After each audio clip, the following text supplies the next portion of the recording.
All right, Fez, let's get over to some power rating moves here, if any. We can start here with maybe the biggest downgrades, and then we'll go to biggest upgrades for the week. But who do you have for your downgrades for the week? Gosh, it's the time of year we don't get big upgrades and downgrades. New Orleans because they lose their quarterback. So Yeah. boom, they got a dude named Haytner. So I downgraded him 4.5 points. Who knows? That's a guess. But you got to bring them down severely. I am Las Vegas. So Raiders, I they was going to lose mention their that. quarterback. Yeah. So they got to go down probably one for quarterback, one for performance. So knock them down 2 points. Those were the significant downgrades, and it's hard to have big upgrades this time of year.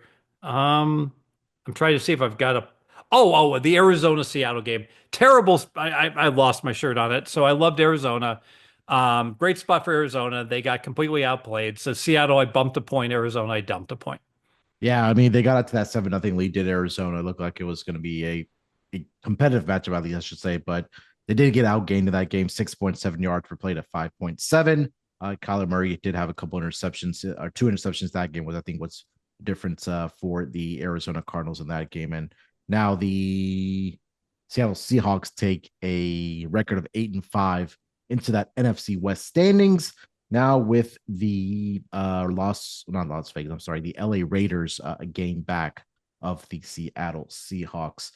All right, Fez. So yeah, I mean, like you mentioned, at this point, we know what these teams are when it comes to upgrades and downgrades, like you mentioned there. But anything else for Week 14 you want to mention before we get over some Vegas talk? Yeah, let's. There's a couple things. Let me get off my chest. Sure. Grievances, if you will. Yeah. One grievance is the whole. People keep saying at the end of the half, football teams are trying to get a 2-for-1. There's no 2-for-1. It's a 2-for-0. They're trying to get the last possession and then get the first possession. That's two possessions for zero. Who came up with this 2-for-1?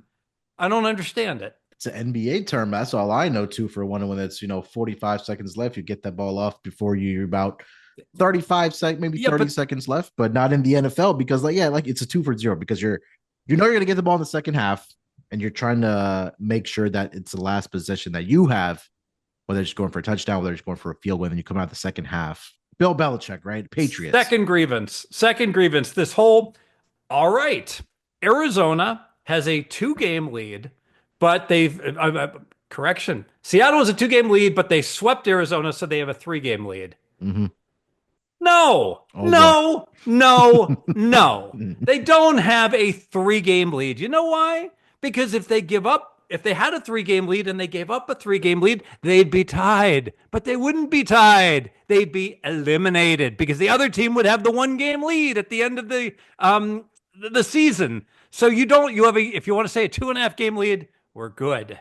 But don't say a 3-game lead because it's massively inaccurate and everybody does it. Oh, this one is going to be video clip for sure because Fezzik just got so animated he had to take his glasses off for that one on that point. All right. If anything else you want to get off your chest here, Fez?